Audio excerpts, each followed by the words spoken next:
dawns and evening fades, you inspire songs of praise that rise from earth to touch your heart and glorify your name.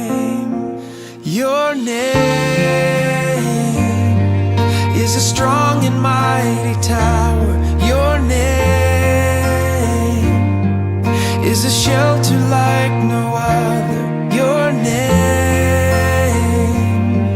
let the nation sing it louder, 'cause nothing has the power to save but your name.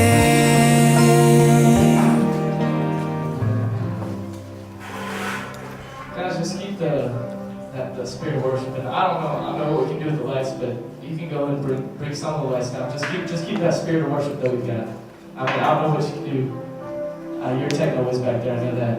And keep that your name song. We're gonna need it later. Guys, that's fine. I'm fine like that.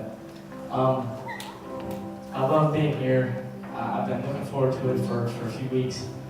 And I was kind of worried and I was kind of nervous coming. And,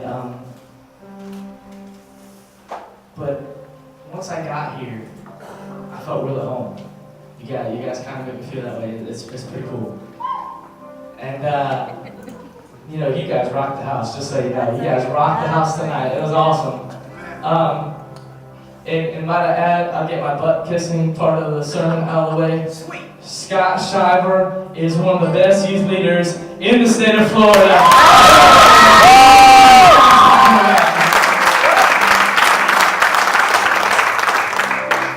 Now I'm done butt kissing. So I was thinking about what to talk to you guys about, and that song, Your Name, was on the Money Man guy. Because I was kind of debating this message. There's two ways to go with this message, and I didn't really know what God wanted me to do. But that name just confirmed, that song just confirmed it. So what I'm going to talk to you guys about is your name. Okay? So, before we get started, on the count of three, I just need everyone to give me, I'm really bad with names, so I need everyone to give me their name. On the count of three. 1, 2, 3.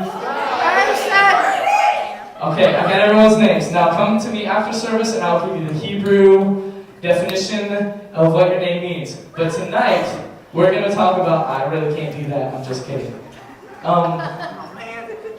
Has anyone here heard of a guy called Chad Ochocinco?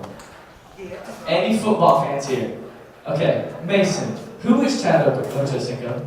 He's like a beast, dude. Yeah, he's a beast. He's a wide receiver for the Bengals, and his real name was Chad Johnson, okay? But his number was 85.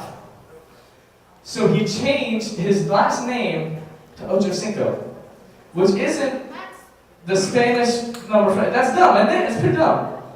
So, for some reason, he changed his last name to Ochocinco, which is 8 and 5. It's not 85. So, but what I was thinking about the other day was that forever, that man will be 92 years old, and he will always be known as the number 85. Like nothing else. So, alright, first row, what's your name? What was it? Heaven. Heaven? Really? Dude! A high five on your name, man. That's awesome. Alright, your name? Summer. Brooke. Faith.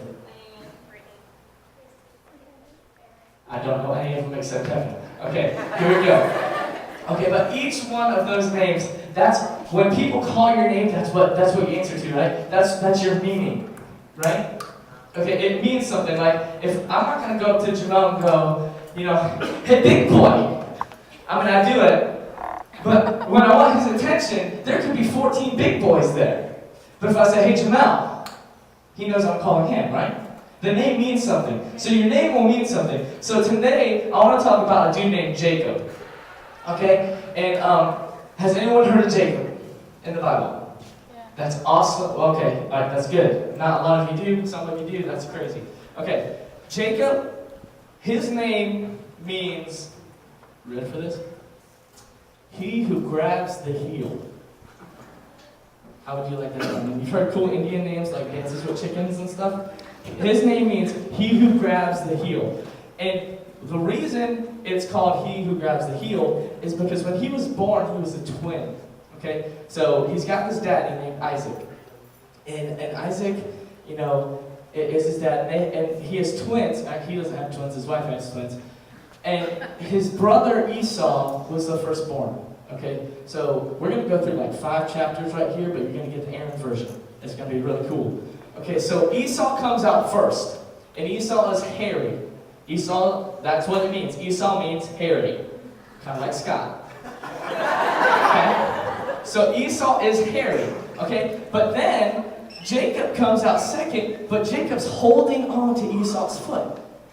Now, I looked up some other definitions of Jacob. And Jacob, the meaning of he who grabs the heel is kind of bad. It's kind of like sneak and trickster. And it's just not a good name to have. It's not like buff and hairy like Esau. So they grow up, right?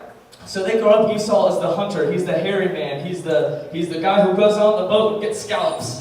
He's the good one. And then Jacob is just the guy who's at home with his mommy cleaning and cooking. Okay, there's a big difference between the two. Okay, so one's a big man, one's kind of like a sissy girl. And so Esau, here's what happens. One day, it comes time, Isaac is getting very old, and he's ready to bless Esau. Esau's the firstborn, which means when he gets blessed, he's going to inherit things, and you know, God's blessing is going to come on him. So this is a big deal, okay? But Esau, so Isaac tells Esau, he goes, all right, go out, kill an animal, make me some soup so I can eat, bless you, and die. Who wants to eat right before they die? That's a great way to die, right? You know, eat and then go. So he says, make me some food so I can eat and then bless you and die. And so Jacob's mom hears this, and she goes, Jacob, all right, your dad's about to bless Esau. I want you to get the blessing. So you go in and act like Esau. Well, remember, Esau's hairy, Jacob's, you know, not hairy at all. So Jacob says, okay, what am I going to do? I'm not hairy. Esau's hairy. Esau's got a big manly voice. I've got kind of a high, I'm hitting puberty right now. It's not going good. And so Jacob is not really, he's just, you know, this is the Arin version. Remember, you're not going to find this in King James Version. So he goes in and she says, okay, go kill a goat. Put the skin of the goat on your arms. So when your dad feels your arms, he thinks you're Esau. So remember, Esau's out there killing something. So he goes into Isaac's tent, right? And Isaac's like, wow, you sound like Jacob, but you feel like Esau. He goes ahead and feels his arms. And so Jacob ends up tricking Isaac. And Isaac blesses Jacob. Now, this doesn't go over too well with Esau. Esau comes back, and the Bible says that Jacob gets out the back door as Esau comes in the front door, misses him by hair. And so Esau goes, all right, Dad, I'm here. Where's my blessing? And Isaac says, I've already blessed Jacob. You know, it clicks. So, point number 1, Jacob steals a blessing. What's point number 1? Jacob steals a blessing. Okay, Jacob steals a blessing. Okay, now, so Esau gets mad. Esau wants to kill him. He chases him off. Now, Jacob, being a smart man, says, well, if I have to leave, I'm going to find a woman while I'm gone. Okay? So he leaves the country.